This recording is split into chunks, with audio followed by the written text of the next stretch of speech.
Namaste, my dear friends. Referring to you now, mechanism for providing evidence of compliance with section 15 subsection 3 clause B subclause 2 of the CGST Act for excluding post-sale discount from the taxable value. What this particular latest circular speaks. Circular number 212/6 2024 dated 26 June 2024. What it talks about?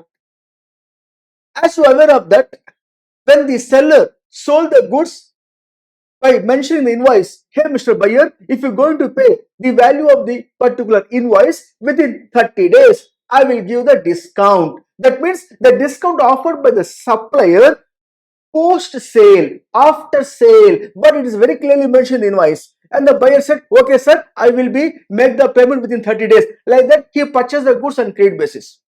Subsequently, within 30 days, the buyer honored to make the payment to supplier. Then supplier obviously will issue the credit note for the discount value.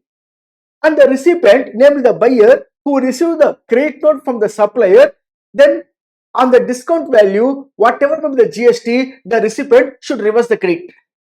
Now, so far, there is no mechanism whether the recipient has been reversed the credit on the discount value or not. No one can able to verify. Of course, department officer also has no mechanism to verify this particular reversal of credit by the recipient.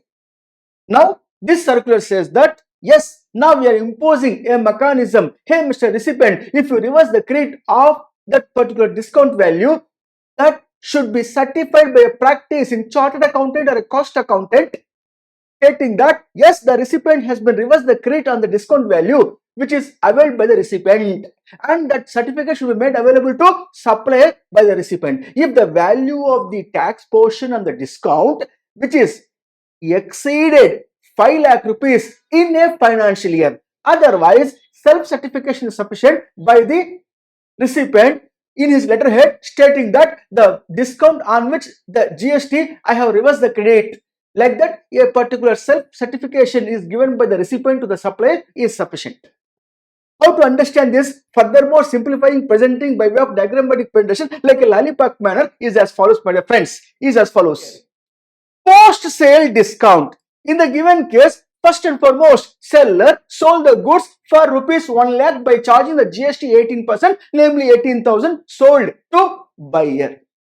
When he sold on 1st August 2024 sold. Is clearer? Now, subsequently, as promised by the seller to the buyer, he offered the discount and discount has been availed by the recipient. The discount has been given by the seller to the buyer by issuing the credit note on 1st September 2024 for rupees 40,000 value of the discount. Now, the recipient who availed the discount should reverse the GST credit on that particular discount value for rupees 40,000, 18% GST. How much will come here? Almost all 7,200 rupees will come into picture as a amount of GST. The recipient should reverse the credit of that particular GST already availed in 1 lakh. He already availed on 18% of 1 lakh, 18,000 rupees credit already availed. So he should reverse now 40,000 rupees value of discount on which GST 18%, which is nothing but 7,200 ITC should be reversed by the recipient. Of course, to the extent of the reversal of the ITC made by the recipient, the supplier can avail the ITC by issuing the credit note. Credit note issued by the supplier on which GST shown is the credit to the supplier. Of course, everything is clear. Now, the point here is what is the mechanism we have, whether the recipient actually reverse the credit or not on the discount amount.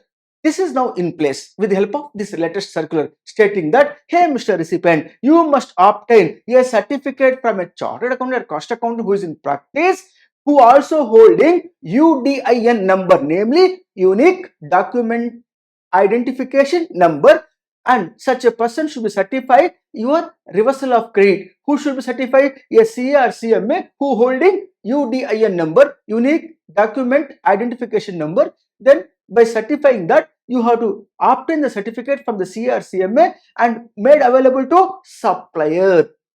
Hey supplier, you should keep in your record this particular certificate issued by the CMA stating that recipient reverse the credit. And whenever department is going to raise the query, hey Mr. Supplier, you should produce to department as the evidence. Yes, you properly the recipient reverse the credit to the extent of discount what I issued on that particular discount amount GST reverse the credit. So therefore I avail the input tax credit as a supplier. So the document evidence is this issued by the CMA. Like that, the supplier should be made available to department when the department raise the queries.